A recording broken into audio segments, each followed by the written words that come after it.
Assalamualaikum warahmatullahi wabarakatuh. Saya Nadia Hairani dari Fakultas dan Prodi Psikologi akan menjelaskan mengenai pentingnya keterampilan menyimak bagi mahasiswa. Latar belakangnya menyimak sangat dekat maknanya dengan mendengar dan mendengarkan. Namun, ketiga kata itu terdapat perbedaan pengertian. Mendengar didefinisikan sebagai suatu proses penerimaan bunyi yang datang dari luar tanpa banyak memperhatikan makna dan pesan bunyi itu. Sedangkan menyimak adalah proses mendengar dengan pemahaman dan perhatian terhadap makna dan pesan bunyi itu. Menyimak dan mendengar saat orang lain berbicara sangatlah penting, terutama guru atau dosen yang sedang berbicara menyampaikan materi. Menyimak adalah suatu keterampilan yang harus dimiliki oleh setiap orang, khususnya para mahasiswa. Karena di usia tersebut, mahasiswa harus banyak belajar dan menghargai ketika seseorang berbicara, sehingga keterampilan menyimak untuk mahasiswa itu sangatlah penting. Menurut Purwadarminta, menyimak adalah mendengar atau memperhatikan baik-baik apa yang diucapkan atau dibaca orang. KBBI Online pun mendefinisikan menyimak yaitu mendengarkan atau memperhatikan baik-baik yang diucapkan atau dibaca orang, meninjau atau memeriksa mempelajari dengan teliti. Keterampilan menyimak sangat penting dalam kehidupan sehari-hari, maka setiap orang harus terampil dalam menyimak. Bercakap-cakap, seminar, diskusi dalam mengikuti pelajaran sekolah ataupun kuliah sebagai bentuk penyampaian suatu penjelasan pada dunia pendidikan dan pengajaran menuntut seseorang harus mahir dalam menyimak. Seseorang tidak hanya dituntut untuk terampil menyimak, namun juga harus dapat menguasainya dengan baik. Demikian juga dalam menangkap pesan melalui telepon, radio, dan televisi memerlukan kemahiran menyimak. Menurut Tarigan tahun 1986. Kemudian selanjutnya ada tahap-tahap menyimak. Menurut Tarigan, pada tahun 2008 mengatakan bahwa ada 5 tahap menyimak, yaitu tahap mendengar, memahami, menginterpretasi, mengevaluasi, dan menanggapi.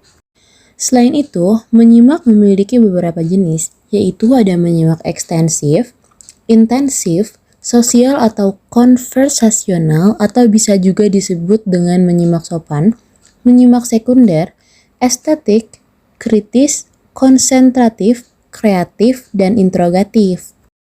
Nah, ada juga faktor-faktor yang mempengaruhi menyimak, yaitu ada faktor fisik, psikologis, pengalaman, sikap, motivasi, jenis kelamin, lingkungan, dan peranannya dalam masyarakat.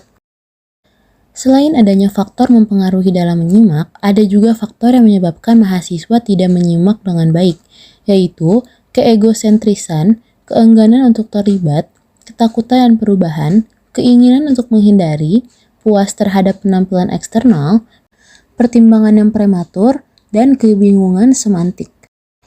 Lalu tentu saja ada dampak-dampaknya jika tidak menyimak dengan baik. Dampak-dampaknya adalah menjadi tidak fokus pada diskusi yang sedang berjalan karena tidak menyimak, kesulitan memahami materi yang sedang dibahas sehingga menjadi tertinggal, kurangnya perhatian dalam menyimak, menipisnya sikap saling menghormati saat orang sedang berbicara, kurangnya sikap menghargai seseorang yang sedang berbicara di depan, dan prestasi yang dapat diraih oleh mahasiswa pun menjadi tidak maksimal karena tidak menyimak dengan serius. Nah, dari pembahasan tadi dapat disimpulkan bahwa menyimak adalah proses mendengar dengan pemahaman dan perhatian terhadap makna dan pesan bunyi itu. Tujuan menyimak yaitu untuk belajar memperoleh pengetahuan dari bahan ujaran sang pembicara, serta manfaat menyimak adalah menambah ilmu pengetahuan dan pengalaman hidup yang berharga bagi kemanusiaan.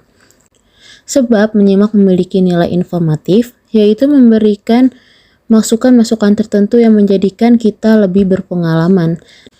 Dan dampak apabila lalai dari menyimak adalah kesulitan dalam memahami materi sehingga menjadi tertinggal.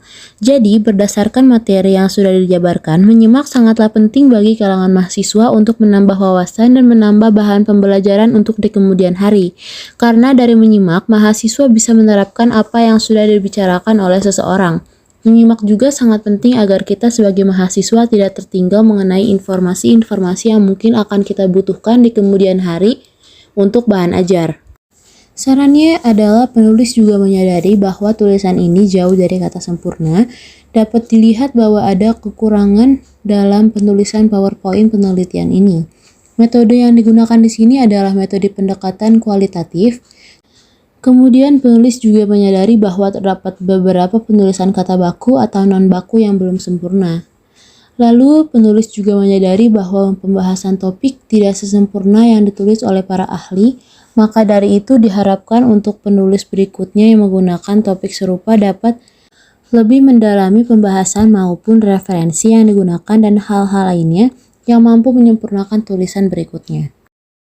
Nah, sekian dari saya. Mohon maaf bila ada kesalahan kata maupun kekurangan. Semoga ilmu yang saya sampaikan ini dapat bermanfaat ya. Terima kasih.